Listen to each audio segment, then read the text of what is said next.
dengan Gemenur Iman dalam kuliah Isyak hari ini dengan hak wanita dalam undang-undang keluarga di Malaysia, juga bersama-sama yang dikasihi para pencinta ilmu, pencinta Al-Quran, sahabat-sahabat jannah. Terima kasih kepada grup Gemenur Iman, tim pengurusan Gemenur Iman yang dipimpin oleh pengurusi Rosniati binti Mansur dan para barisan AJK-nya. Jadi untuk memberkati majlis pada malam ini, mari sama-sama kita membacakan umul kitab yang akan dipimpin oleh Al-Fadhil Ustaz. Al-Fatihah. أعوذ بالله من الشيطان الرجيم بسم الله الرحمن الرحيم الحمد لله رب العالمين الرحمن الرحيم إياك نعبد وإياك نستعين اهدنا الصراط المستقيم صراط الذين أنعمت عليهم غير المغضوب عليهم ولا الضالين آمين. Amin ya rabbal alamin. Semoga majlis kita diberkati dan berjalan dengan lancar dengan izin Allah Subhanahu wa taala. Sebelum itu Ustaz, ada permintaan Ustaz buat sambungan yang semalam tu sebelum mulakan tajuk hari ini. InsyaAllah. InsyaAllah. Saya dengan penuh izin menyerahkan kepada Al-Fadhil Ustaz. Tafadhal mashkur. Assalamualaikum warahmatullahi wabarakatuh. Bismillahirrahmanirrahim. Alhamdulillahi rabbil alamin. Wassalatu wassalamu ala ashrafil anbiya'i wal mursalin wa ala alihi wa sahbihi ajma'in. سبحانك لا علم لنا إلا ما علمتنا إنك أنت العليم الحكيم ولا حول ولا قوة إلا بالله العلي العظيم ولا حول ولا قوة إلا بالله العلي العظيم ولا حول ولا قوة إلا بالله العلي العظيم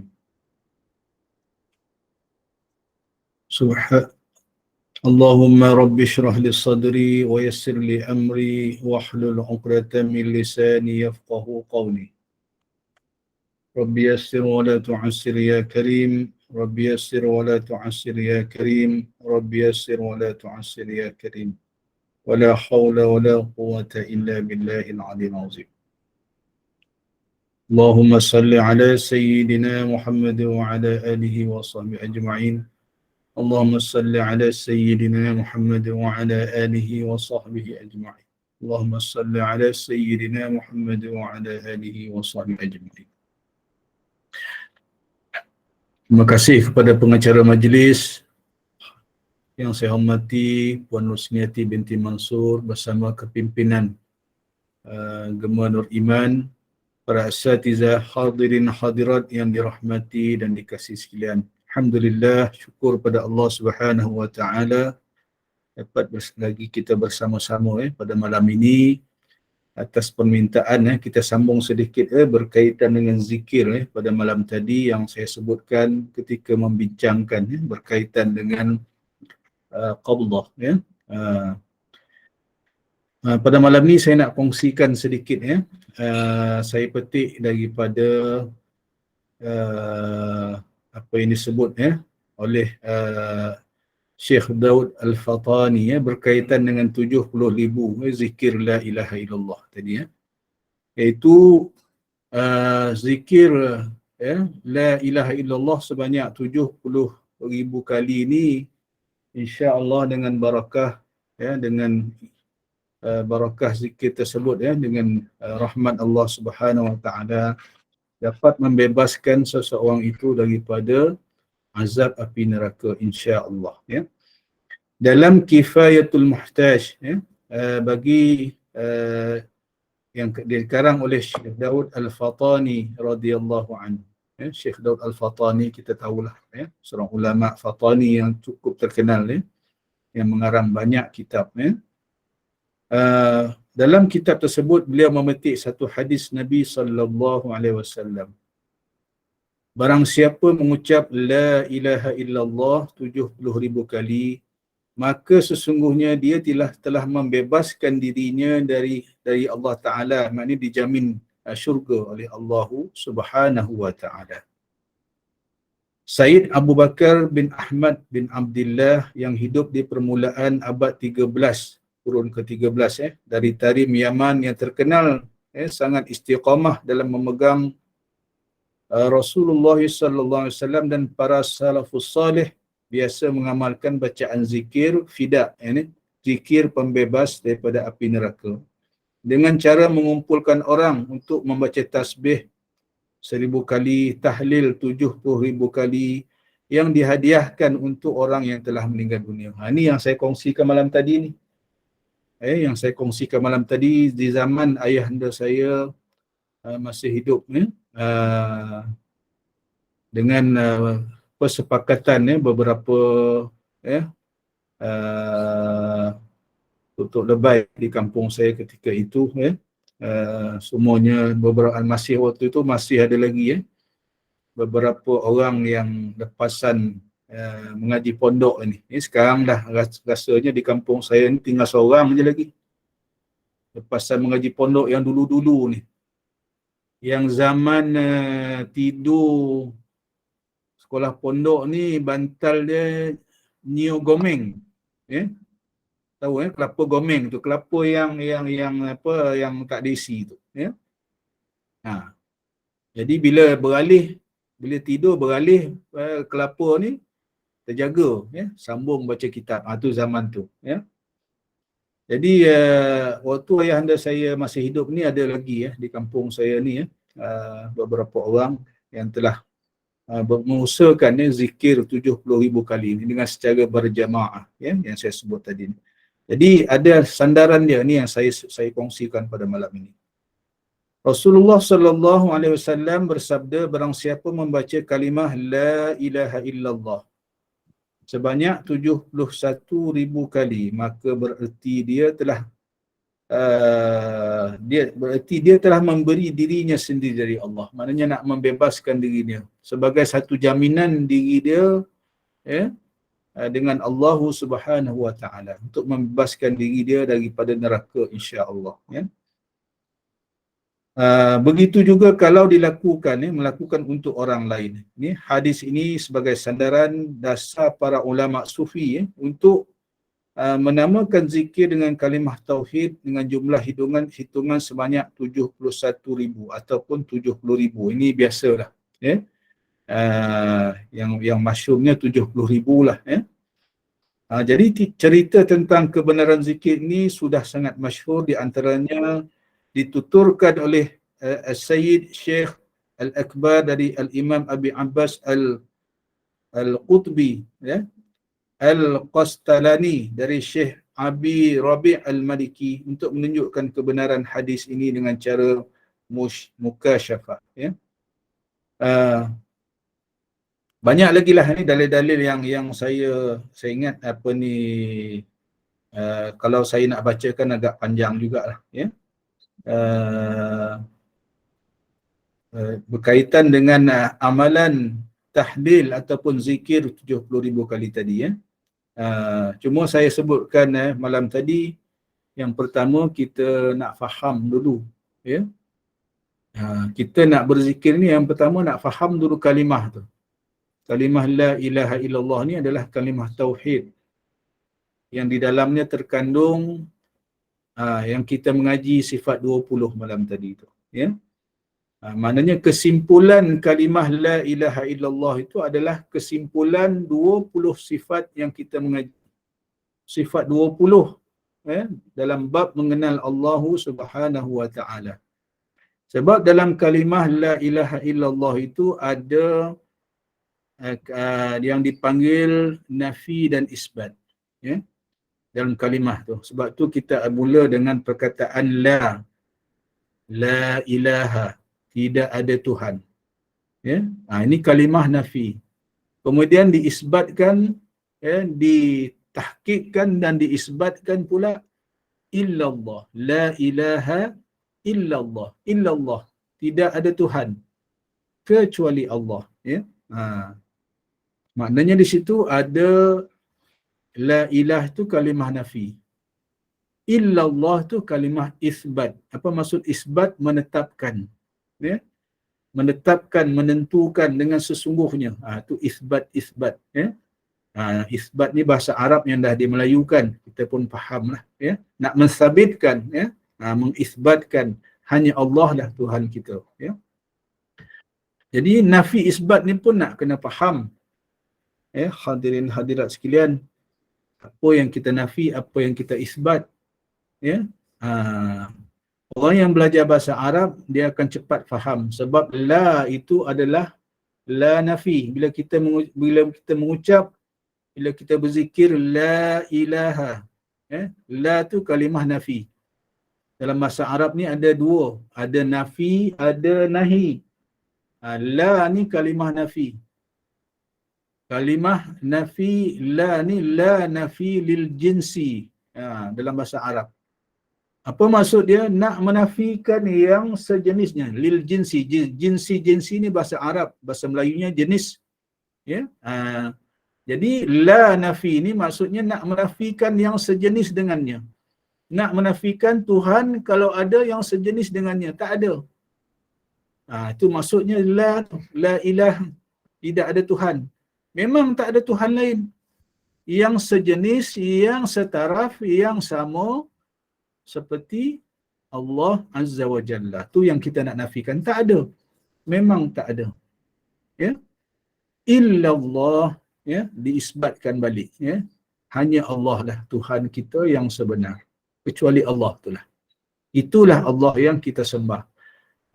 Ya. Sebab tu kita nak wajib belajar sifat 20 tu, nak mengenal Allah, ya. Baru kita dapat menghayati zikir la ilaha illallah. Tak habis kat situ saja, ya. Sebab kita ada dua kalimah. La ilaha illallah Muhammadur Rasulullah, ya. Dua kalimah syahadah. Dua kalimah syahadah ni tak bercerai tanggal. Ya, sebab itu orang nak masuk Islam pun wajib dia melafaz dan faham, ya, dua kalimah ni. Ya, asyhadu an la ilaha illallah wa asyhadu anna Muhammadur Rasulullah, ya. Baru sah dia masuk Islam. Difahamkan dulu dua kalimah syahadah tu, kemudian dia lafaz, ya, barulah sah dia masuk Islam, ya. Dan bila kita berzikir diringkaskan, ya, la ilaha illallah, ya. Muhammadur Rasulullahnya duduk di mana? Sambung dalam hati, sebagaimana yang saya jelaskan malam tadi. Baru lengkap zikir kita. Ya. Saya ingat satu kitab yang dikongsikan oleh almarhum tuan guru saya, kitab Aiqazul Himam nama dia, ya. Aiqazul Himam. Bila kita zikir ni, kita zikir la ilaha illallah, dalam hati tak sambung Muhammadur Rasulullah, ya. Dalam kitab tu, tak silap saya, yang dikongsikan oleh tuan guru saya dulu, zikir kita tu kosong. Ya. Ni kita sebab tu wajib belajar ni. Ya. Kosong zikir kita sebab zikir kita tu tak lengkap. Dua kalimah yang kita ada tu tak, kita baca separuh saja. Ya. La ilaha illallah, ya. Muhammad Rasulullahnya tak ada. Ya. Ini adab dan cara berzikir yang diajar oleh tuan-tuan guru kita, ya. Baru lengkap, ya, dalam hati sambung, ya, menyahut dalam hati tu, ya, baru lengkap zikir kita, ya. Jadi itu tadi sandaran, itu istimewanya apa ni, dua kalimah kita ni, ya, yang kita zikirkan, yang kita lafazkan la ilaha illallah. Muhammad Rasulullahnya kita sambung dalam hati. Bila kita nak lafaz balik, bila cukup 100 kali tadi tu, ya, kita kata kita zikir 100 kali, kan. La ilaha illallah, la ilaha illallah. Sampai 99 kali, ya, kita tasbih kita tu bila sampai yang ke 100 tu, saya sebut malam tadi ni sebaik-baiknya kita pejam mata. Ya, bila sampai ke 100 tu barulah kita buka mata, la ilaha illallah, barulah kita lafazkan Muhammadur Rasulullah. Begitu. Ya, itu cara yang diajar oleh tuan guru saya. Ya, bagaimana kita berzikir ni. Ya, jadi maknanya tadi 99 kali, kalau kita zikir 100 kali lah, ya. 99 kali tadi kita lafaz la ilaha illallah, la ilaha illallah. Yang ke 100 barulah kita lafaz la ilaha illallah Muhammadur Rasulullah. Baru buka mata, Muhammadur Rasulullah tu, ya. Baru buka mata balik. Itu yang diajar, ya, supaya kita fokus dalam bab zikir, ya. Saya petik sedikit ya. Itu habis bab yang 70,000 zikir la ilaha illallah. Kita faham yang pertama, faham nafi isbat. Yang kedua, yang seterusnya cara nak zikir tadi tu ya. Cara lafaz dia, dan ketika mana pula nak lafaz Muhammadur Rasulullah tadi tu. Maknanya yang terakhir lah. Kalau kita lafaz, kalau kita berzikir kata 300 kali ya, ataupun 500 kali, maknanya yang ke-500 itulah baru kita lafazkan Muhammadur Rasulullah tadi. Itu begitu maknanya ya. Jadi ini terpulang pada kita lah, berapa banyak kita nak zikir tu ya. 100 ya, 300, 500 ya. Almarhum tok saudara saya dulu kalau saya boleh kongsikan, ini sebagai ini sajalah, sebagai pemberi semangat untuk saya sendiri dan juga hadirin hadirat sekalian. Arwah tok saya dulu, tok saudara saya dulu, Haji Abdul Latif nama dia. Ya. Dia mengaji di Fatani. Ya, saya ingat saya belum lahir lagi dia dah pergi ke sana mengaji. Ya, balik jadi imam dan menjadi guru lah ya di kampung. Dia buah tasbih tadi ya, buah tasbih. Buah tasbih tu kita tasbih kita 100 ya, tapi apa yang dibuat oleh beliau ialah dia ambil beberapa tasbih lah ya, dibuka dan dicantumkan semula sehingga tasbih tu menjadi 500. Mana satu lingkaran tasbih tu 500 ya. Ya, pernahlah waktu saya bersekolah dulu sekolah menengah waktu tu di Kolej Islam Kelang ya. Bila waktu cuti ya, kadang-kadang pergilah ya, jumpa beliau pakkan nasihat dan sebagainya ya. Satu hari tu dia ceritalah, bila saya nampak tasbih yang panjang tu 500 satu belit tu kan. Satu belit tasbih tu 500. Saya tanya tu dia berapa banyak ni zikir ni kata satu malam ya. Orang pondok ni dia akan bangun pukul 4 pagi hadirin hadirat sekalian ya. Pukul 4 pagi bangun dah bertahajud. Ini amalan orang pondok ya. Masuklah almarhum ayahanda saya dulu ya. Bila tanya tu terkeluarlah daripada mulut untuk saudara saya ni, dia kata adalah, dia kata 5-6 belit dia kata. Maknanya apa? 5-6 kali tu. Kalau 6 kali maknanya 6 kali 500 maknanya 3,000. Ini orang dulu, kita tak boleh lawan hadirin sekalian ya. Amalan orang-orang, sebab tu orang-orang dulu ni dia hebat. Ya. Hebat sebab amalan dia lebih jauh daripada kita. Ya, kita nak buat 100 hari pun susah ya. Dia satu malam itulah lebih kurang 3,000 ya, tahajud dia. Dalam tahajud dia berzikir tu ya. Semasa tahajud ya, bangun tahajud lepas tu berzikir. Ya, satu malam 3,000 hadirin hadirat sekalian ya. Okey, itu sebagai inilah mungkin menjadi motivasi kepada kita. Mudah-mudahan kita boleh tingkatkan amalan kita dari masa ke semasa. Saya nak tambah sikit saja dalam kitab Hidayatus Salikin ini, kaifiat zikir ya. Ada 3 katanya ya. Qala al-musannif rahimahullahu taala wa nafa'ana bihi wa bi ulumihi fid dharain. Dalam kitab Hidayatus Salikin. Kaifiat zikir itu ada beberapa bahagian ya. Ini kata pengarang Syekh Abdul Samad Al-Falimbani yang mengarang kitab Hidayatus Salikin. Apa kata beliau? Kaifiat zikir itu ada beberapa bahagian, tetapi aku sebutkan di dalam kitab ini 3 kaifiat. Ada banyak dia kata. Ya. Disebut 3 je ya, dalam kitab Hidayatus Salikin. Syekh Abdul Samad Al-Falimbani ya. Orang Palembang ya. Ulama Sumatera ya. Iaitu yang disebutkan oleh Syekh yang juga ustaz kami Al-Arif Billah Sayyidi Syekh Muhammad As-Samam yang dirahmati Allah di dalam kitabnya yang bernama An-Nafahatul Ilahiyah ya. Iaitu dia kata apa yang pertama, kaifiat yang pertama dia kata nak zikir ni yang pertama menghadap kaifiat yang pertama iaitu antaranya kaifiat yang pertama ni duduk menghadap kiblat. seperti ia duduk di dalam sembahyang, menghadap kiblat. Yang kedua, kemudian ia menaikkan lafaz la ilaha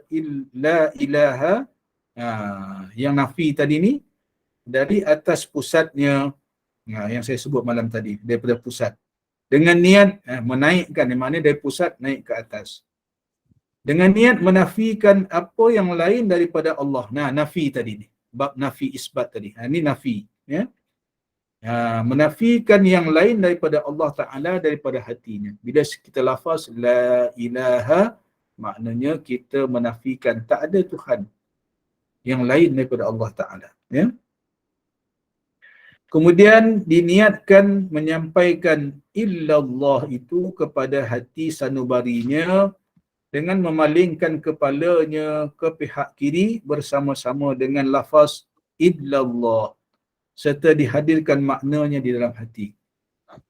Jadi maknanya daripada atas tadi la ilaha illallah, dihenjutkan di sebelah kiri hati. Illallah tadi ni isbatkan semula, ya, dengan niat dalam hati nak menghadirkan dalam hati tadi ni, ya.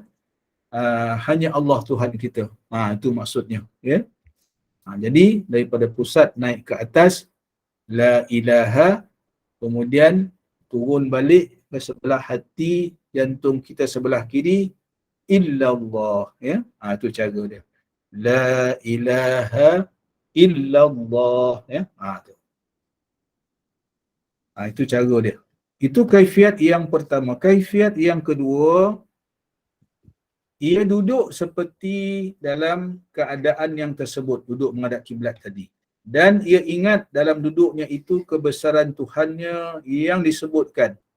Ya, serta ia lenyap di dalam jalal dan jamalnya. Ini tinggi perbahasan. Ya. Ia lenyap di dalam jalal dan jamal ni, ini orang dah sampai maqam fana. Ya. Ini kalau ni lah, ya. Ini takutkan saya terangkan mungkin orang tak faham, ya. Maqam fana maknanya bila dia zikir tu tak ada ingat lain dah, ya. Langsung ini orang-orang yang terpilih ni, yang sampai ni, ya. Maknanya diri dia binasa dah waktu tu, tak ada lain dah. Yang dalam hati dia hanya Allah saja, ya. Dengan keadaan ia memandang syekhnya pada permulaan ia masuk zikir itu. Ini kalau orang yang terima ijazah, ya, guru daripada guru tariqat yang muktabar, ada di salah satu kaifiat zikir ni. Nak mula zikir itu dia membayangkan wajah gurunya yang mengijazah tu, ya.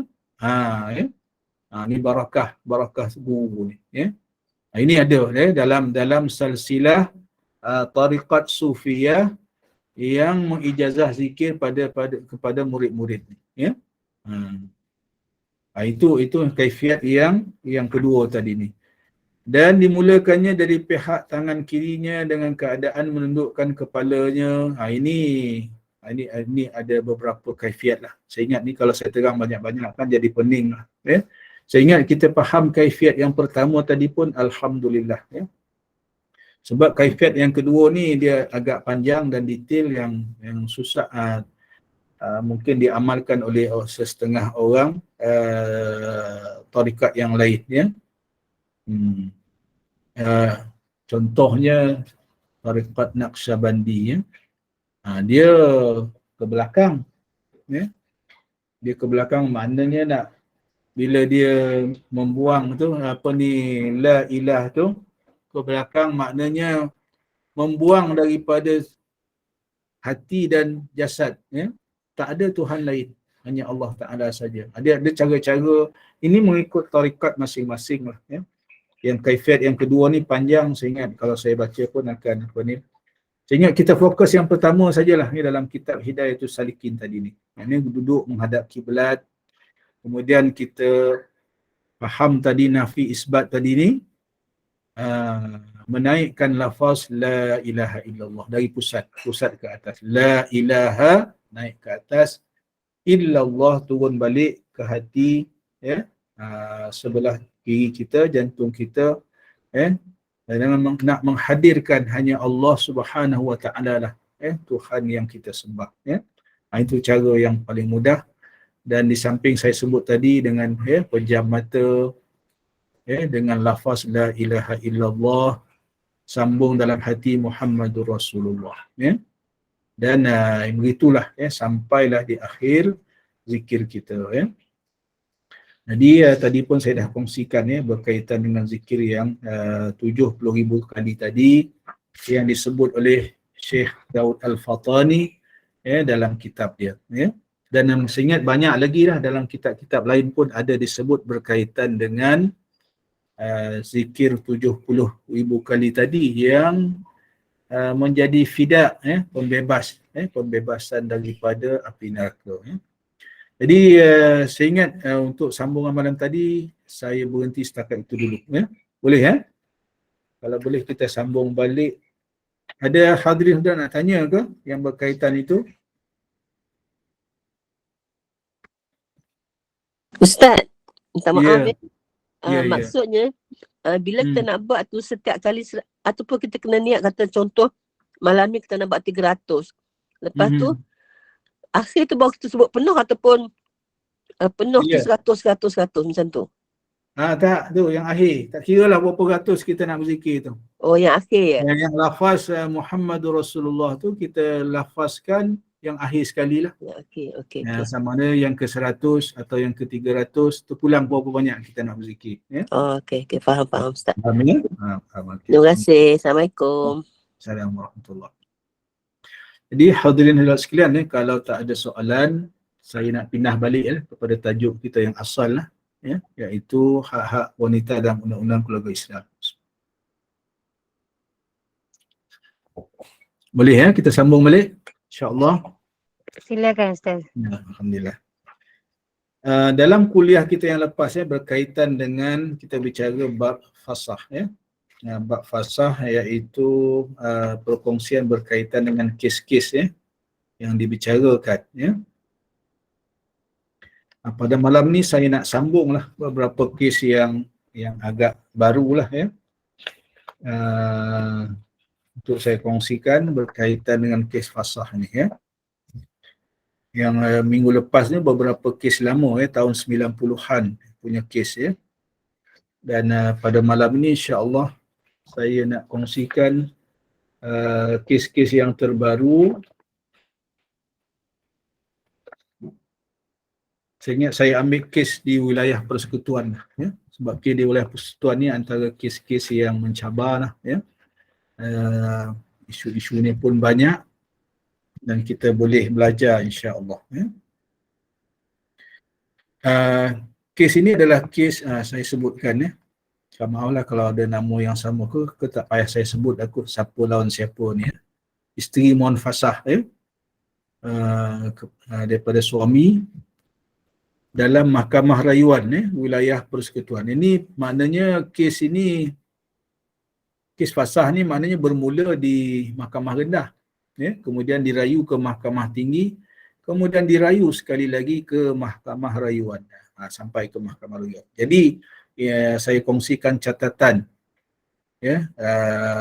kes rayuan ini.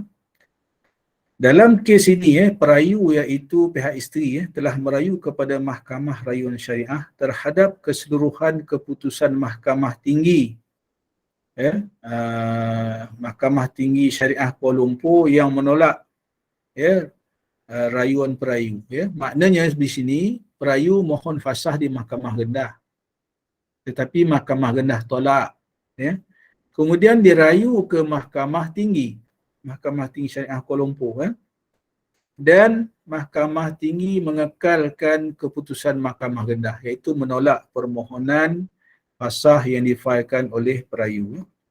Jadi bila Mahkamah Tinggi pun tolak rayuan dia rayu sekali lagi ke Mahkamah Rayuan Syariah. Kita tengok fakta asal dia. Pada 3 hari bulan 4 tahun 2002, perayu telah memfailkan permohonan perceraian. Dia cerai lah. Mohon cerai asalnya cerai biasa, Seksyen 47. Di bawah Undang-Undang Keluarga Islam Wilayah Persekutuan. Di Mahkamah Rendah Syariah Wilayah Persekutuan.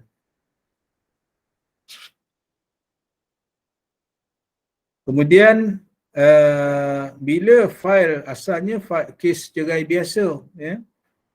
Kemudian suami tak bersetuju, ya. Namun cerai biasa suami tak bersetuju, menyebabkan hakim yang mendengar kes perceraian itu telah merujuk kes itu kepada Jawatankuasa Pendamai. Yang ini kita dah bahas dulu kan. Bila isteri mohon cerai, suami tak setuju ataupun hakim dapati ada ruang untuk pihak-pihak ni didamaikan, maka dilantiklah Jawatankuasa Pendamai, ya. Dibawa ke Jawatankuasa Pendamai, gagal didamaikan. Jadi oleh kerana keengganan pihak suami nak menceraikan perayu tadi ni, menyebabkan perayu ni pindah tuntutan dia daripada tuntutan cerai biasa pindah kepada mohon fasah. Ni dalam kes rayuan ni, ya. Dia mohon fasah, ya. Di Mahkamah Rendah lagi ni, ya. Mula tadi di Mahkamah Rendah cerai biasa, suami tak setuju, pergi Jawatankuasa Pendamai. Jawatankuasa Pendamai gagal mendamaikan, ya. Suami tetap tak mahu menceraikan, jadi isteri tadi pindah pula daripada tuntutan cerai biasa pindah kepada mohon fasah. Ni jadi kes ni memang kes yang panjang lah, ya, berliku-liku, ya. Apa alasan dia mohon fasah? Yang pertama, dia kata suami telah cuai dan telah tidak mengadakan peruntukan nafkah terhadap isteri tadi, perayu tadi, selama lebih tempoh daripada 3 bulan. Ini alasan biasalah, ya. Kemudian yang kedua, suami tidak menunaikan kewajipan perkahwinan, nafkah batin, selama lebih daripada 1 tahun. Ya, yang melayakkan dia untuk mohon fasah lah, ya. Kalau nafkah batin, suami tak tunai lebih daripada setahun, isteri boleh mohon fasah. Ini alasan yang kedua. Yang ketiga, dia kata suami mempunyai 2 orang isteri tetapi telah gagal melayan perayu tadi ni secara adil, ya, mengikut kehendak hukum syarak. Yang keempat, suami telah menganiaya perayu isteri tadi ni, ya, dan menyebabkan kehidupannya menderita, ya. Ni pun keempat, ada 4 alasan fasah dekat ni. Cuai nafkah, tak tunai nafkah batin, tak adil berpoligami, menyebabkan isteri tadi teraniaya, ya, menganiaya isteri, ya, menyebabkan kehidupan dia menderita. 4 alasan fasah. Dalam ini tuntutan isteri untuk mohon fasah. Dalam penyata pembelaan pula, apa kata suami pula? Suami menafikan, ya. Dalam penyata pembelaan, suami tadi menafikan dakwaan isteri. Di samping itu, atas alasan perayu telah menafikan nafkah batin, ya, kepada responden, ya, sejak Julai 2002, tetapi dalam keterangan lisannya, ya, suami menyatakan tarikh mulanya adalah Julai, ya, Julai 2001, ya. Dan atas alasan perayu, ya, telah gagal melayani makam minum respon suami dengan sempurna dan enggan berkomunikasi dengan baik. Ini alasan suami pula, ya. Dia nak kata ni maknanya nak menafikan beri nafkah batin dan juga nafkah tadi ni, nafkah makan minum tadi, ya. Dinafikan. Dengan alasan dia kata, ya, isteri tak melayan dia dengan baik, ya, enggan berkomunikasi, ya. Dan dia buat pula tuntutan balas. Suami dia buat tuntutan balas. Apa tuntutan balas dia? Supaya isteri diperintah kembali taat kepada dia, ya. Itu yang pertama.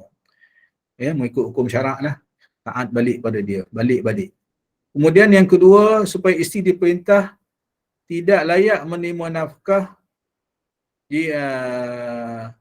jika isteri dengan enggan yang tidak berpatutan menurut kemahuan atau perintah sah sehingga ia bertaubat. Ini dengan alasan tadilah, maknanya dia nak katanya isteri tadi tak layak dapat nafkah, ya, sebab tak ikut cakap suami. Maknanya dia nak sabitkan nusyuz lah ni maksudnya, ya. Yang ketiga, isteri haruslah redha dengan perkahwinan kedua responden, ya. Dia kata maknanya suami tadi kahwin dua kan. Jadi dia kata isteri pertama kena redha lah, ya. Ini alasan tuntutan balas pihak suami. Kemudian Mahkamah Rendah telah menjalankan perbicaraan, ya, pada bulan April 2007. File kes tadi bulan berapa? Tahun berapa? 2003. Pindah daripada kes cerai biasa kepada cerai fasah tahun 2003. Dapat bicara bila? 2007, bulan 4. Nampak panjang ceritanya, lambat dapat bercara, ya. Inilah bila sebab tadi banyak perkara tadi tu, ya. Banyak perkara, ada penyata tuntutan, ada penyata pembelaan, ya, dan banyak lagi urusan-urusan ni guaman dan sebagainya, ya, yang saya kira menyebabkan kes ni lambat dibicarakan, ya. Ini antara isu lah yang di Mahkamah Syariah ni, ya. Bila dua-dua pihak pakai peguam, ini antara satu sebab lagi lah, ya. Dua-dua pihak pakai peguam, banyak kadang-kadang difailkan bantahan, dibantah itu, bantah ini, nak jawab pula bantahan, masuk pula borang tu, masuk borang ni, macam-macam. Jadi menyebabkan perbicaraan tergendala.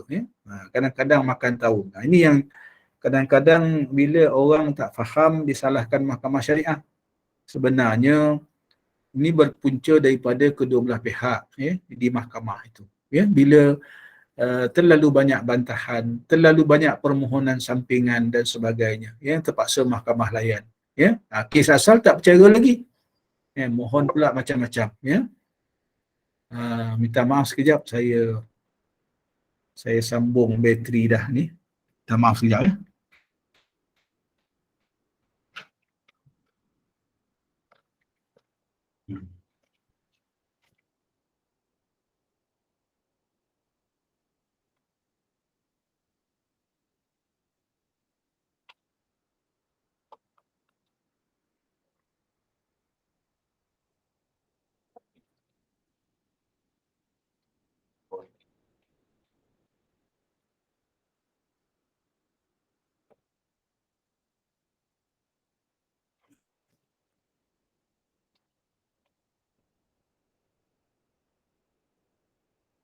Maaf hadirin hadirat sekalian, tak perasan tadi bateri komputer dah nak habis, ya.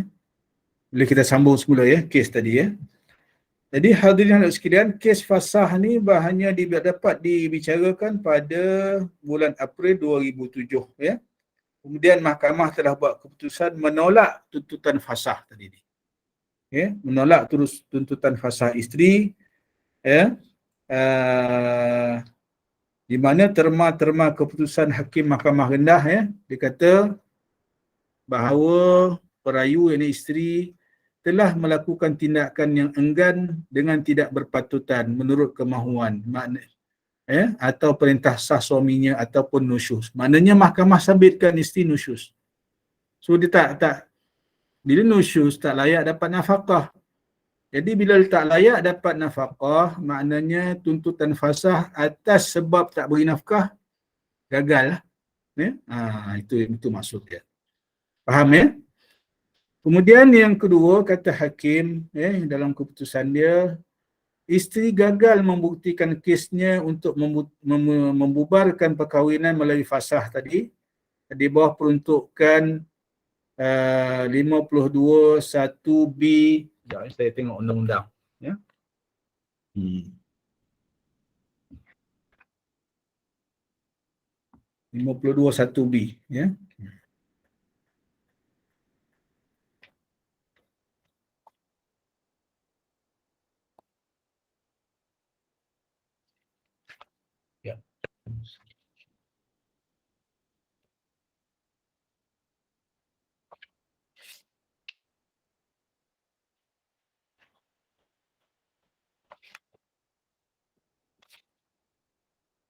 Dalam di Negeri Sembilan, section 53, ya, iaitu nafkah tadilah 51B. Kemudian D berkaitan dengan nafkah batin tadi, ya.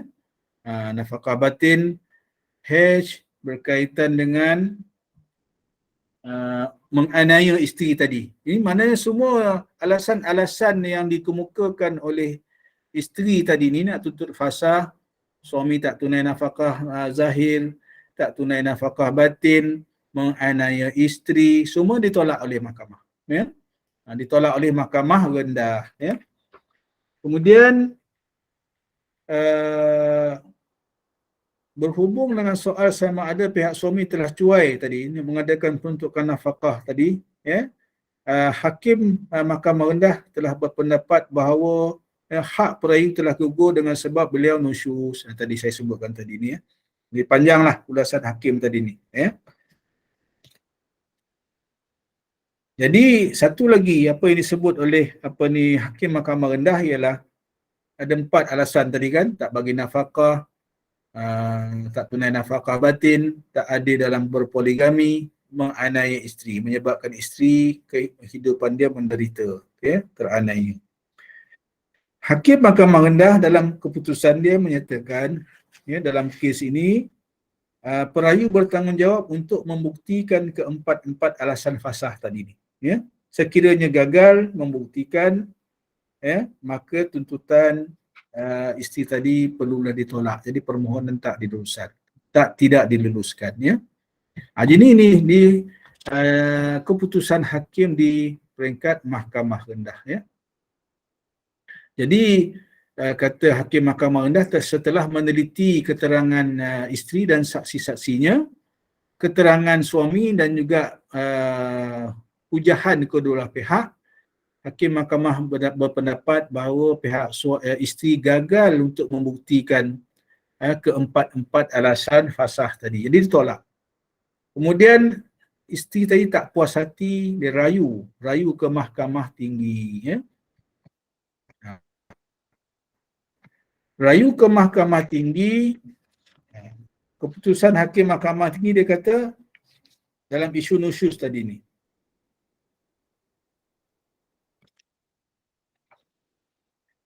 isu nusyus ya Arif, Hakim Mahkamah Tinggi memutuskan tidak akan membuat sebarang ulasan berkaitan dengan isu ini kerana pihak suami telah pun mengemukakan rayuan, pihak isteri telah mengemukakan rayuan ke Mahkamah Tinggi berkaitan dengan sabitan nusyus. Kemudian berhubung isu cuai nafkah tadi, yang 3 bulan tadi ni. Hakim Mahkamah Tinggi memutuskan bahawa pengurangan pemberian nafkah sebulan daripada 600 kepada 400, daripada 6,000 sebulan kepada 4,000 sebulan,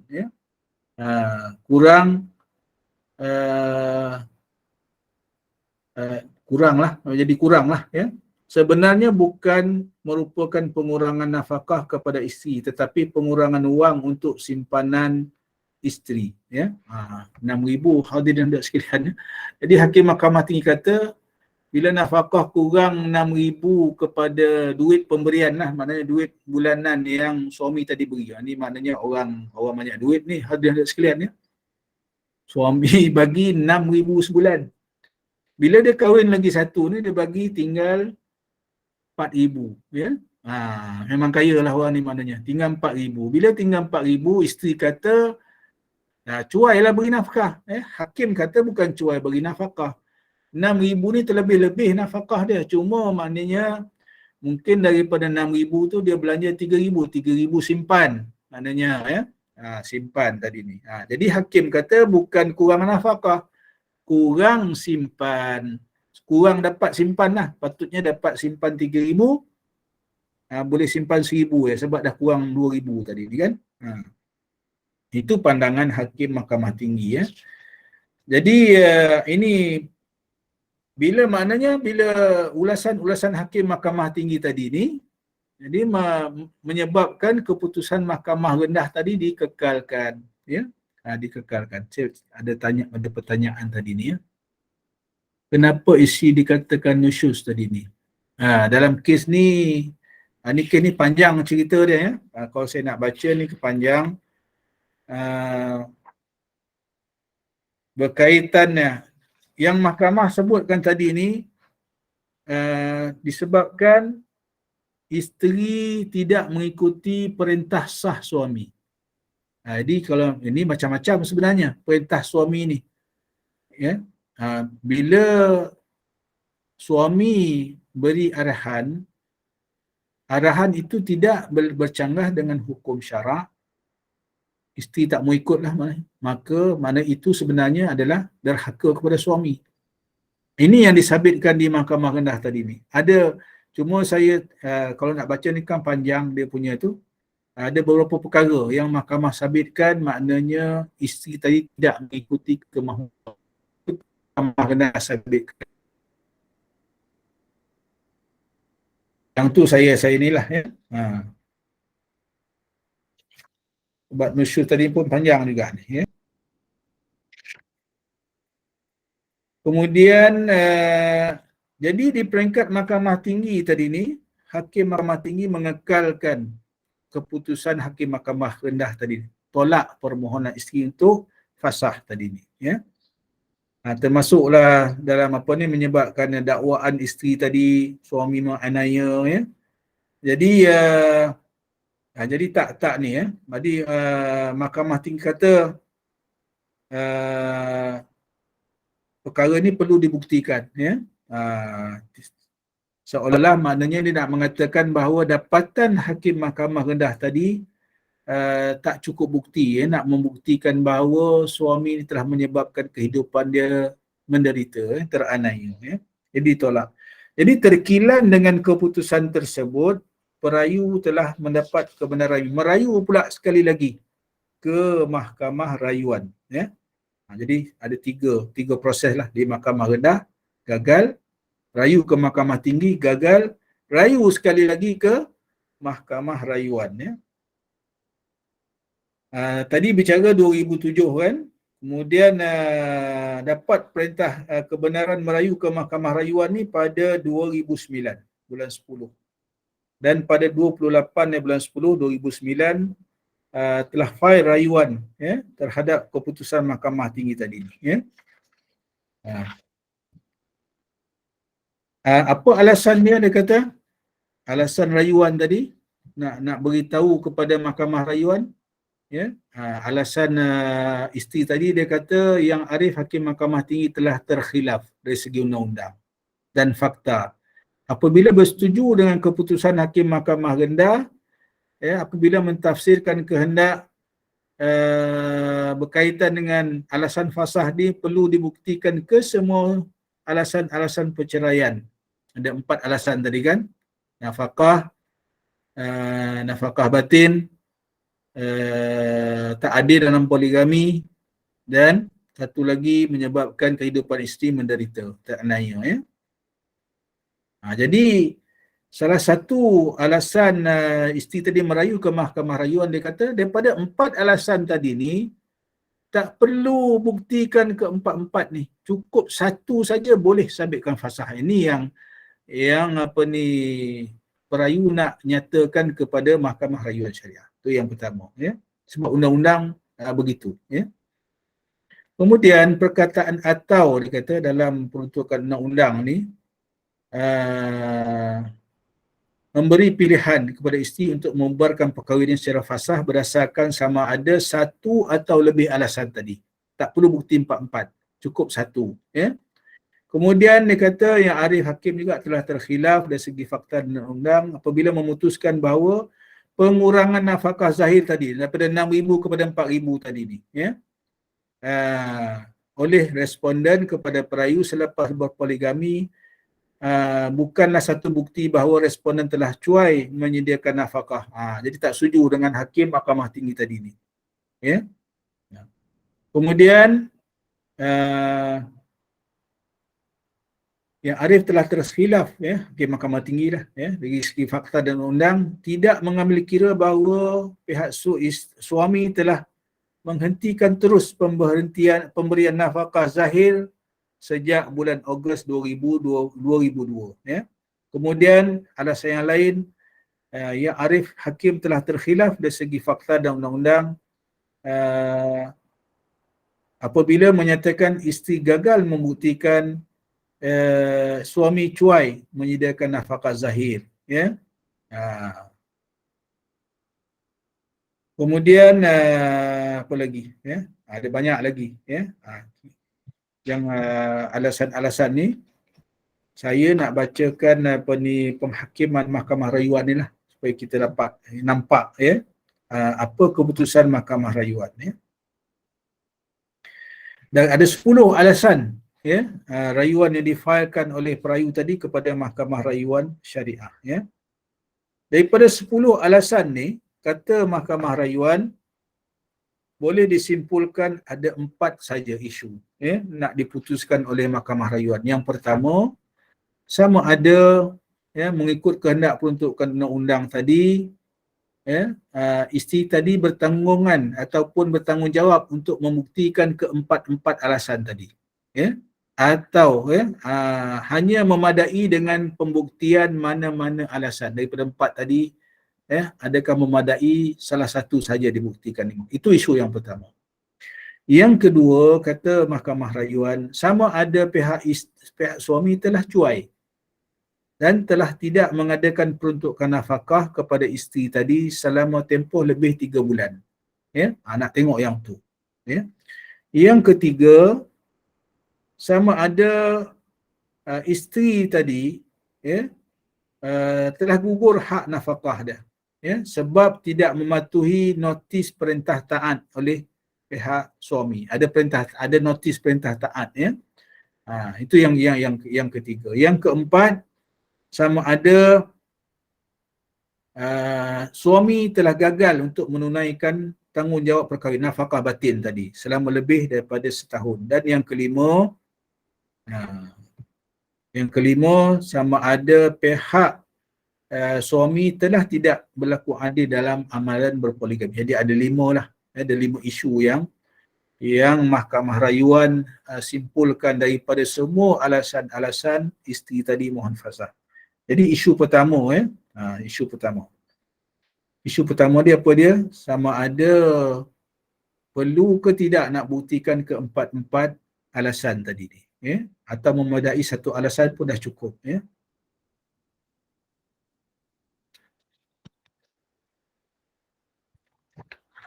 Panjang sangat ni dia punya ni ya.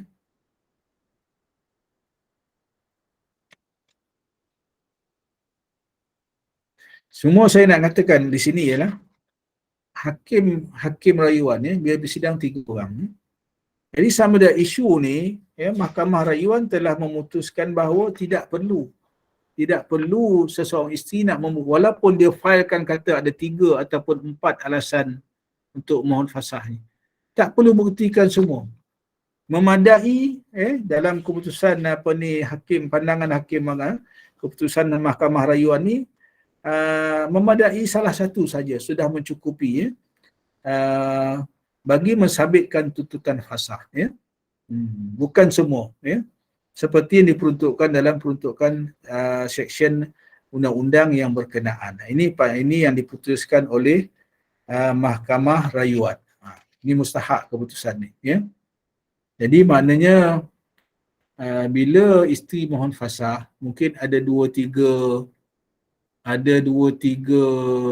alasan ya. Mungkin yang pertama, suami tak beri nafkah.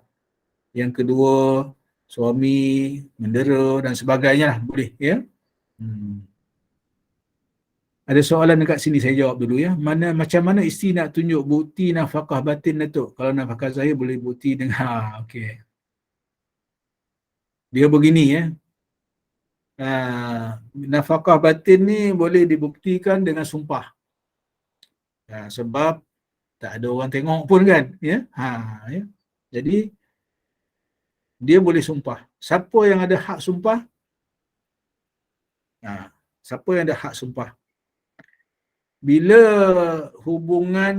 berlaku hubungan suami isteri tadi ni, bersetubuh lah ya. Ni kita cakap terus terang ni. Siapa yang kono? Siapa yang kono? Faham maksud saya tu tak? Maknanya yang disetubuhi. Siapa yang disetubuhi? Isteri lah.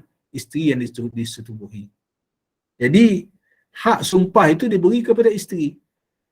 Ya. Hak sumpah ni diberi kepada isteri. Ini cara bagaimana nak dibuktikan. Ya. Kalau ada penafian pada pihak suami, ya. Tempoh tadi ni. Ya, jadi isterilah yang tahu, dia yang sebab dia yang kena, ya. Di segi hukum asalnya begitu, ya. Jadi bila ada berlaku pertikaian, isteri dibenarkan untuk bersumpah, ya. Itu untuk makluman hadirin hadirat sekalian, ya. Kita sambung balik tadi ni. Isu pertama tadi ni tak perlu bukti semua alasan, cukup satu.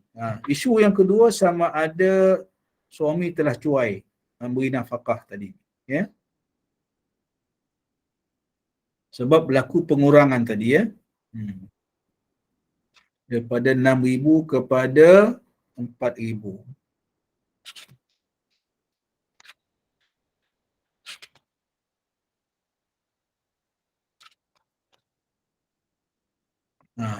Mahkamah tinggi rujuk tadi, Mahkamah Rayuan kata, ya, daripada 6,000 kurang kepada 4,000 sebulan tadi, kemudian kurang lagi 3,500, ya. Apa kata Mahkamah Rayuan, ya? Mahkamah Rayuan kata amat bersetuju dengan kesimpulan yang dibuat oleh Yang Arif Hakim Mahkamah Tinggi, ya. Dia kata yang sebab Hakim Mahkamah Tinggi kata bukan pengurangan nafkah tapi pengurangan simpanan, ya. Kemudian sebab apa dia bersetuju? Sebab dalam fakta ni dia kata pertama merujuk kepada keterangan isteri sendiri di mahkamah rendah bahawa wang yang diberikan oleh suami tadi 6,000 tadi ni sebahagiannya disimpan dalam bank. Ada dalam keterangan, Jadi okey, ya. Kemudian yang keduanya, ya, berdasarkan ketetapan hukum syarak, mengenai keperluan-keperluan yang wajib disediakan oleh suami kepada isteri yang dianggap nafkah wajib, ya. Mahkamah Rayuan merujuk kepada kitab Rawdatul Talibin, ya. Ini autoriti yang ya, karangan Al-Imam An-Nawawi yang membincangkan mengenai perkara-perkara yang wajib disediakan oleh suami bagi isterinya serta kadarnya serta bagaimana cara menunaikannya, ya. Mengenai perkara yang wajib yang disebut, ya, dalam kitab Rawdatul Talibin ni, Mahkamah Rayuan ni rujuk kitab Rawdatul Talibin yang dikarang oleh Al-Imam An-Nawawi. Apa 6 ada perkara yang wajib disediakan oleh suami? Ada 6 perkara, ya, iaitu makanan, lauk pauk, ya, termasuk buah-buahan dan alat memasak, pinggan mangkuk, ya, cawan, gelas. Yang ketiga, khadam ataupun orang gaji bagi isteri yang biasa menggunakan khidmat orang. Ini kalau dah biasa pakai orang gaji, kena ada orang gaji, ya. Yang keempat, pakaian. Ni yang nafkah wajib tadi, termasuk hamparan seperti tilam, bantal dan sebagainya. Detail, dalam kitab fiqh yang ditulis oleh ulama-ulama terdahulu ni, ya, Imam Nawawi dah tulis, ya. Yang kelima, alat-alat membersihkan diri dan pakaian, ya, wangi-wangian, alat solek, termasuk air untuk membersihkan diri, ya. Sebab apa termasuk air untuk membersihkan diri ni disebut ni, ya. Orang Arab ini yang tulis ni orang Arab, ulama, Imam Nawawi ni orang Arab. Orang Arab ni duduk di mana? Di padang pasir, ya. Nampak, ya. Kalau di padang pasir itu maknanya keperluan dia air, ya. Hari ni kalau kita air ni tak ada masalah lah, ya, untuk kita sediakan, ya. Yang keenam, tempat tinggal, ya. Ada 6 perkara tadi ni, ya. Ini dalam kitab Rawdatul Talibin, ya. Kemudian juga Hakim Rayuan merujuk juga kitab Hasyiah I'anatul Talibin, ya. Kitab yang lain, ya, yang dinyatakan di samping lauk pauk tadi ni, air minuman juga perlu diberikan, ya. Merujuk. Kita hari ni tak ada masalah ni air minum ni, ya. Kemudian, ya, berkaitan dengan perkara itu juga, ya, hujah pihak isteri bahawa suami mengaku semasa memberi keterangan di mahkamah rendah bahawa beliau telah mengurangkan ataupun dan memberhentikan nafkah sebagai pengajaran, ya. Mula bagi 6,000, lepas tu kurang pada 4,000, kemudian kurang 3,500, kemudian langsung tak bagi. Dia kata sebagai pengajaran ya, kepada isteri tadi ni yang tak nak ikut cakap tadi ni. Sebab ada notis untuk perintah taat dan sebagainya tadi ya.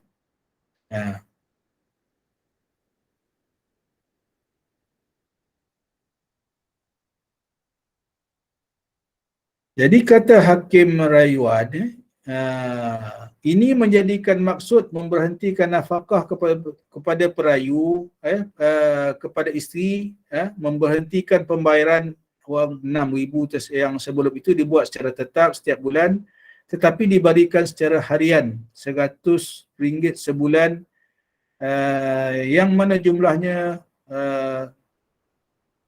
secara harian, RM100 sehari lah maksudnya, secara harian ya.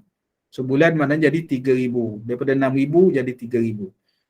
Oleh itu kata Mahkamah Rayuan disimpulkan bahawa dakwaan isteri bahawa suami cuai tidak mengadakan peruntukan nafkah adalah dakwaan tidak berasas. Ada bagi maknanya ya. Asalnya bagi lamsam tetapi kemudian bagi bagi ikut harian RM100 sehari ya. RM100 sehari cukup tak agaknya belanja nafkah, lebih pada cukup ya. Jadi maknanya dapatan Mahkamah Rayuan ni betul lah atas alasan cuai beri nafkah tadi ditolak ya, ditolak oleh Mahkamah Rayuan. Kemudian yang ketiga, isu yang ketiga iaitu berkaitan dengan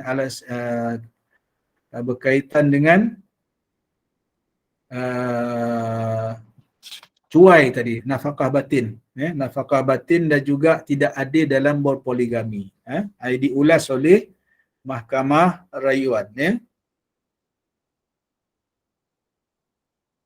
Secara ringkasnya berhubung isu nusus ini, isteri berhujah bahawa pensabitan hakim bicara bahawa isteri telah nusyus mulai April 2002 apabila gagal mematuhi perintah notis taat, notis kembali taat ya.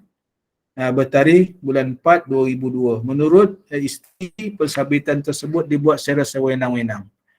Ya, maknanya pensabitan nusyus ni dakwaan isteri dibuat oleh hakim sewenang-wenang tanpa penelitian dan pembuktian yang sewajarnya oleh pihak suami ya. Sedangkan hakikat sebenarnya menurut isteri bahawa suami yang abaikan nafkah batin dengan bertindak keluar daripada bilik kelamin dan mengasingkan dirinya. Sebaliknya pihak isteri tidak pernah keluar daripada bilik kelamin. Ini dakwaan isteri ya. Dan fakta ini tidak dinafikan oleh suami ya.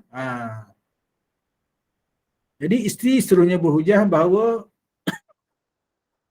beliau telah memasak untuk suami tetapi tidak dimakan oleh suami sehingga menyebabkan ia terpaksa dibuang ya. Dah layan dah sebab ada dakwaan balas suami tadi, isteri tak ikut cakap dia, tak layan dia ya, walhal dia yang keluar bilik ya. Isteri dah masak, dia tak makan. Ini dakwaan pihak perayu tadi, pihak isteri tadi ya.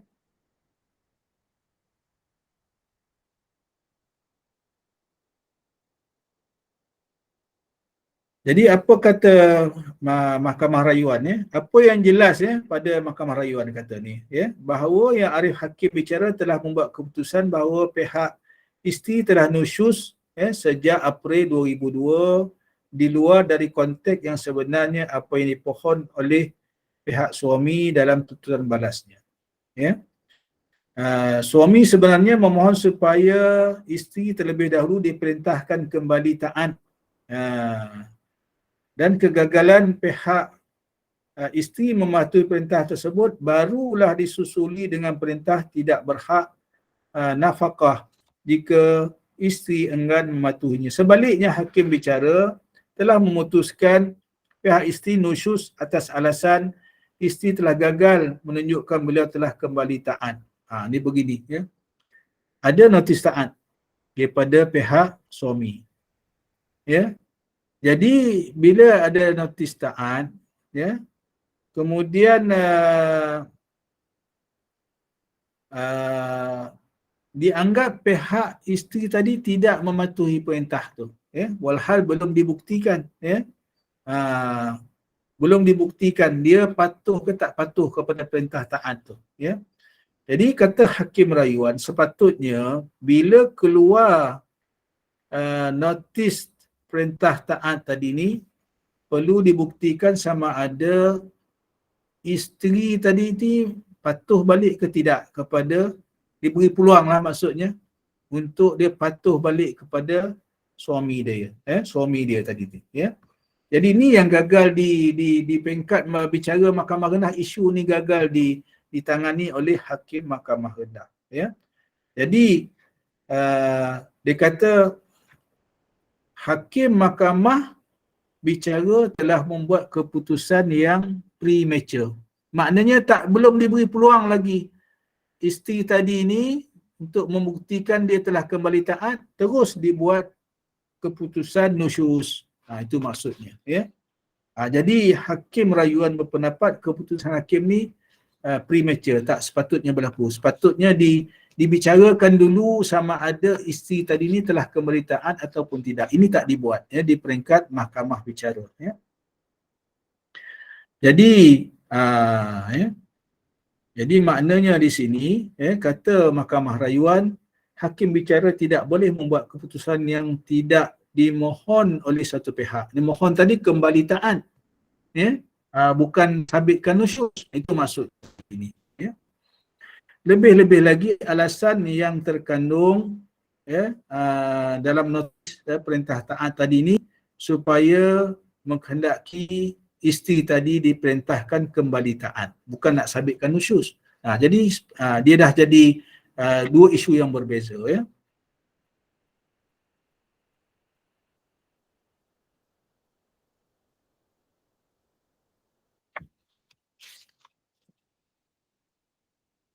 Ya, panjang ni, kes ni panjang, saya cuba ringkaskan.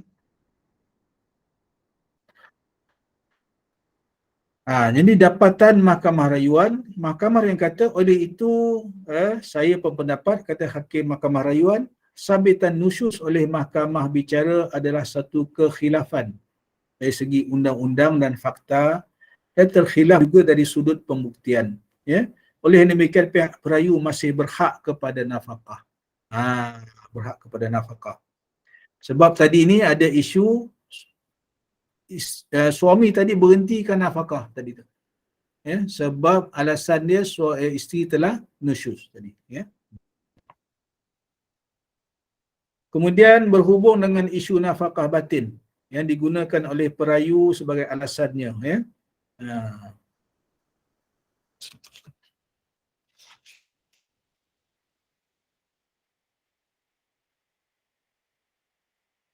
Saya dapati pihak isteri merujuk kepada keterangan yang sesuai dengan kesnya, ya, dan tidak merujuk keterangan suami yang menentang kesnya, seperti keterangan suami kata, saya ada sekali masuk bilik tersebut, tidak tidur sebab tidak dibenarkan. Sebab dakwaan isteri tadi, ya, dia tak keluar bilik, yang keluar bilik adalah suami. Suami dakwa balik, saya ada masuk bilik, ya, nak tidur sekali tapi isteri tak bagi katanya. Itu begitu, ya, mudah ceritanya, ya. Dalam hal ini saya dapati pihak kata hakim rayuan, ya. Dalam hal ini saya dapati pihak suami hanya mengaku pada bulan Jun 2001 beliau tidak lagi tinggal bersama di bilik kelamin, tetapi menafikan beliau enggan untuk memberikan nafkah batin, ya. Berdasarkan rekod rayuan, ya, mahkamah rayuan dapati suami menyatakan semasa memberi keterangan di mahkamah rendah, dia kata saya nak beri nafkah batin tapi dia tak nak, isteri tak nak. Sejak lebih kurang bulan Julai 2001 ada sedikit pertengkaran, ya, isteri marah-marah, ya, dan panjang cerita dah ni.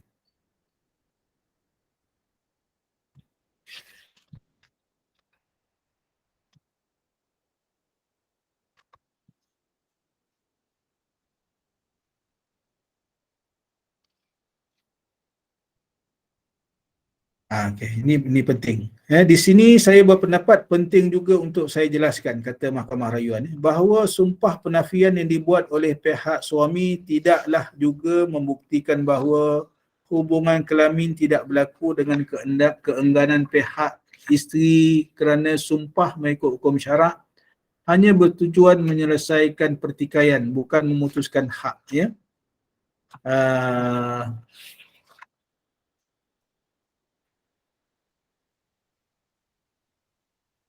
Disebab cerita dia tadi ni, Mahkamah Tinggi telah bersetuju dengan Mahkamah Bicara, Mahkamah Rendah, ya, bahawa isteri gagal membuktikan suami telah enggan mensetubuhinya sejak 2001. Mahkamah Tinggi telah memperkukuhkan kegagalan pembuktian ini dengan sumpah penafian, ya. Sebab suami dah angkat sumpah, ya. Bukan dia tak nak tapi isteri tak mau, kata tadi kan.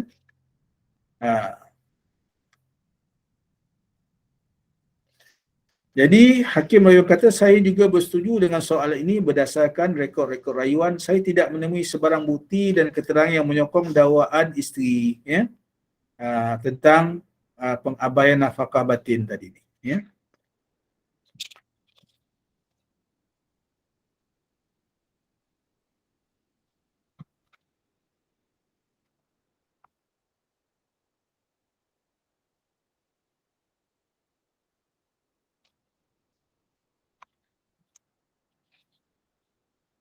Jadi dalam kes ini, hadirin dan sekalian, ya, dia balik kepada pengurangan nafkah tadi ni, ya. Ataupun kemudian tak bagi nafkah, ya.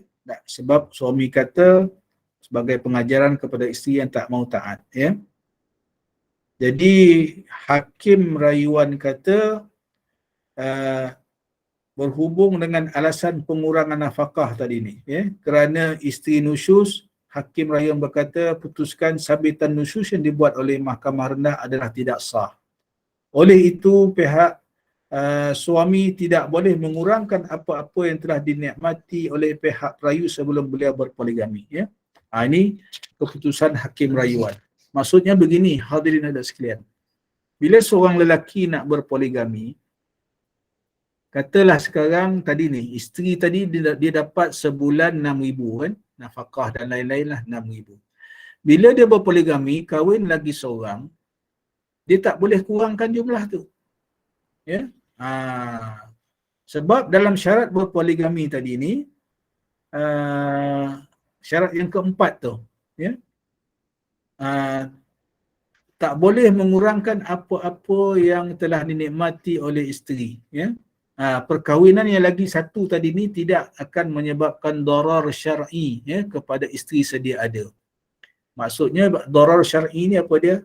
Kalau sekarang dia dapat 1,000, bila dia kahwin lagi satu tiba-tiba dapat 500 je, itu darar, menyebabkan kesusahan di pihak isteri, ya. Patut dia boleh belanja 1,000, sekarang dapat belanja 500 saja contohnya. Ini yang diulas oleh Hakim Mahkamah Rayuan, ya.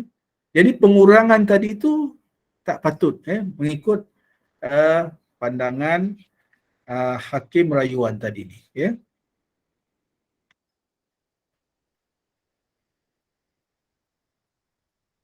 Jadi apa kata Hakim Rayuan? Berdasarkan alasan-alasan tersebut, dia kata Mahkamah Rayuan berpuas hati bahawa pihak perayu, pihak isteri tadi telah berjaya membuktikan bahawa berlaku ketidakadilan dalam amalan berpoligami oleh pihak suami tadi, di mana pihak suami telah mengurangkan pemberian wang tunai 6,000 sebulan yang telah dinikmati oleh isteri sebelum itu, ya.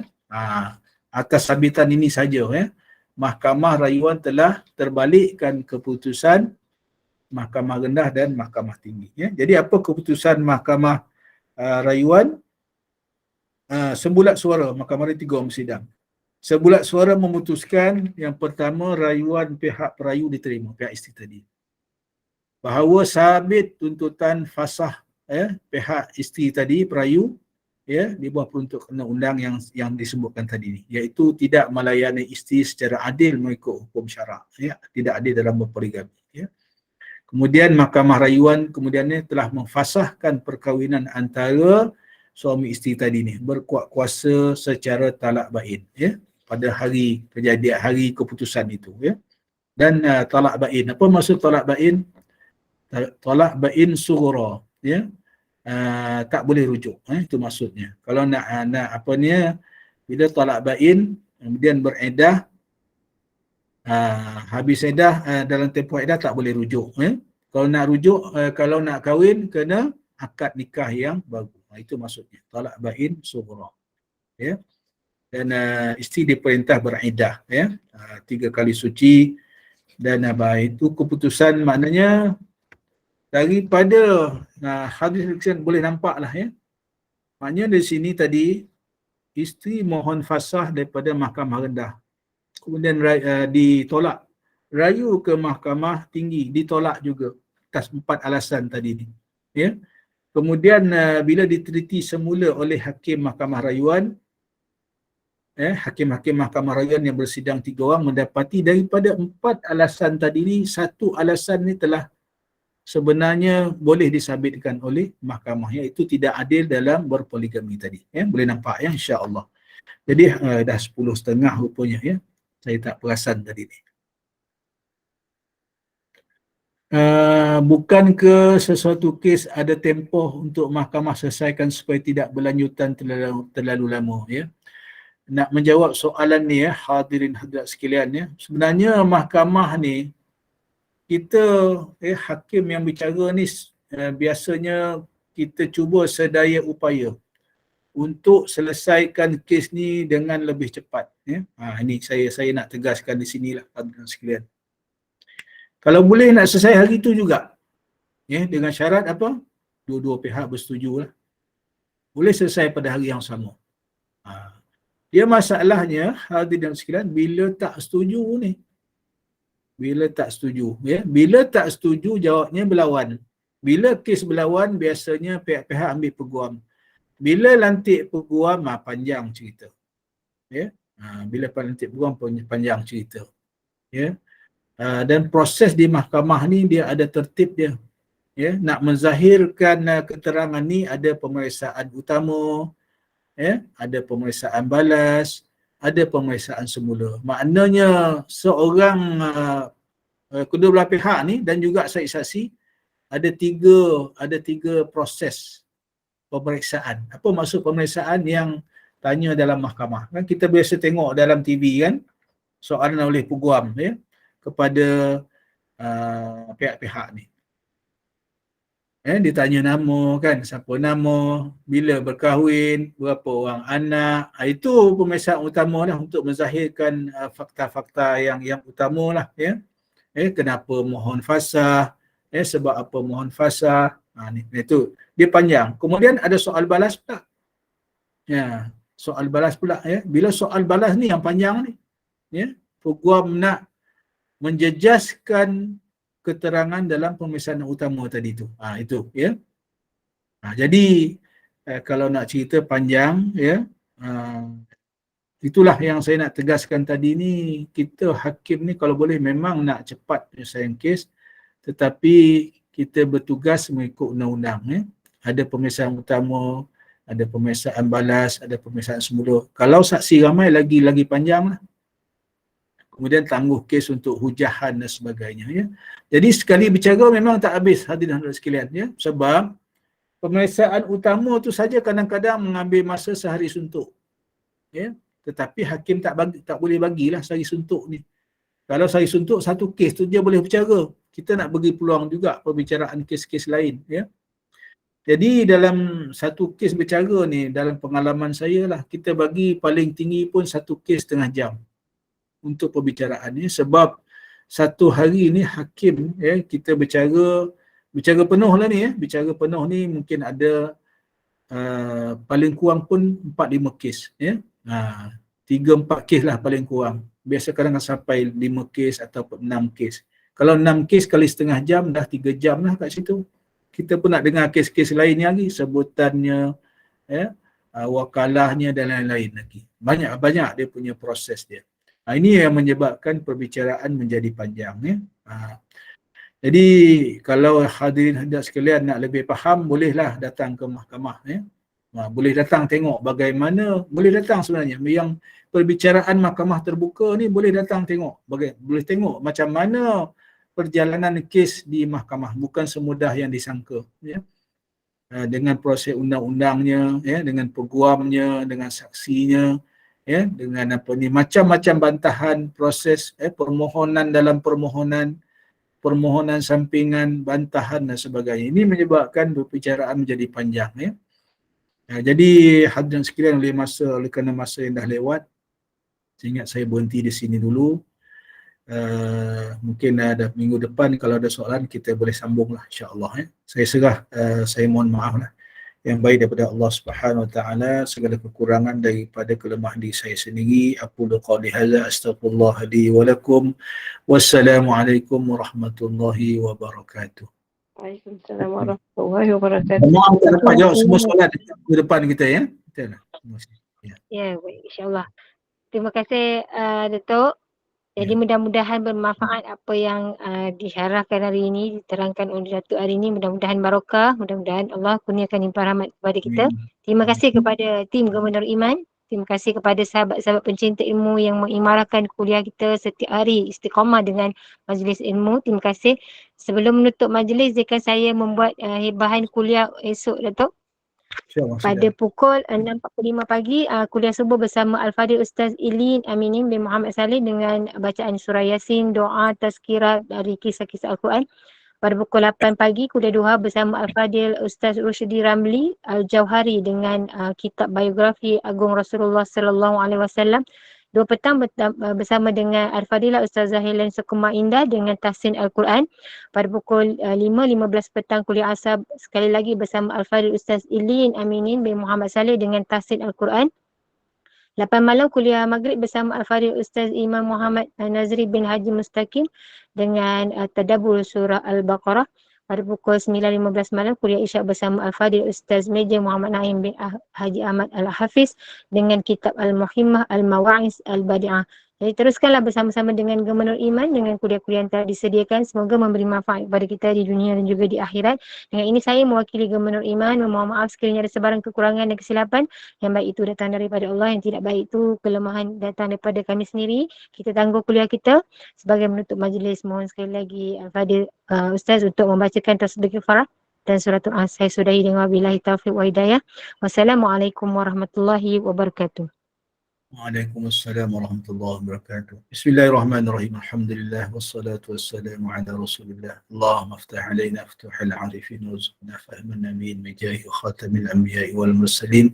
Allahumma rabbana zidna ilma warzuqna fahma. Rabbana atina fid dunya hasanah wa fil akhirati hasanah wa qina adzaban nar. Wa sallallahu ala sayyidina Muhammad. Alhamdulillah. Qabbalallahu minkum. Bismillahirrahmanirrahim. Subhanakallahumma wa bihamdika asyhadu an la ilaha illa anta astaghfiruka wa atubu ilaik. Bismillahirrahmanirrahim. Wal 'asri innal insana lafi khusrin illa alladhina amanu wa 'amilus shalihat wa tawassaw bil haqq wa tawassaw bis sabr. Sekian, assalamualaikum warahmatullahi wabarakatuh. Terima kasih semua, insya-Allah kita jumpa lagi minggu depan. Terima kasih Datuk.